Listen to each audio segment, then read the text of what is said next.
I was talking to my young friend in Florida and a couple of older friends here locally about the Seiko Pogue.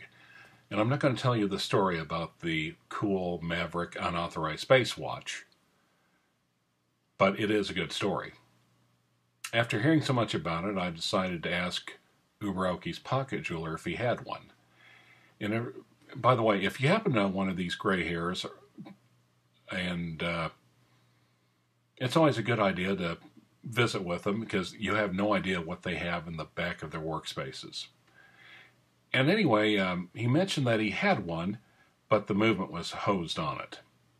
He suggested finding one with an identical movement on eBay and using that as a donor watch.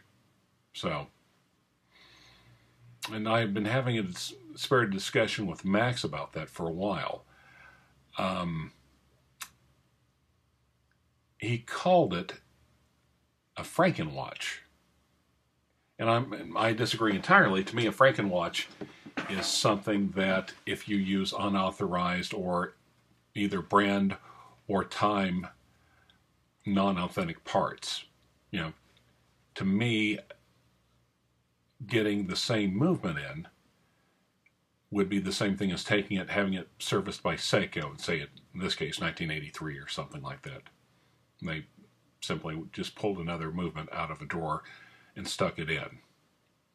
So, it's an interesting concept, though, especially for a brand like Seiko with a vintage watch.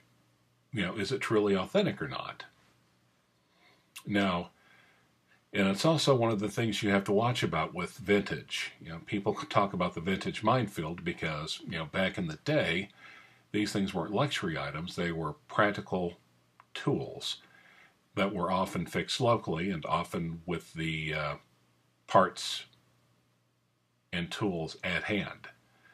Anyone that has like a first generation Navitimer, if you can find one that's all completely intact with the correct original authentic parts, the only way of finding that is literally if someone bought it and then stuck it in their bedroom drawer, their sock drawer for 50 years. Anyway, the donor watch came in yesterday, finally, and so I sent a picture of it to Max, and he's like, "Oh my God, you've got a Seiko BMW." I'm like, "I do? Huh." So, and of course, he was almost an ethical discussion, or argument, rather. Is it all right to kill one icon to resurrect another one? So we kind of went back and forth about that one a little bit.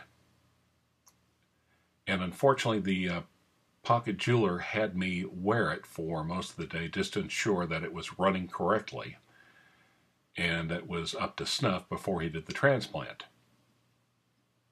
And, also the BMW Seiko, nifty. It's nice little 70s flair, but it's a little bit more understated. The Japanese took the funk down a little bit from what the Swiss were doing at the same time. So, yeah.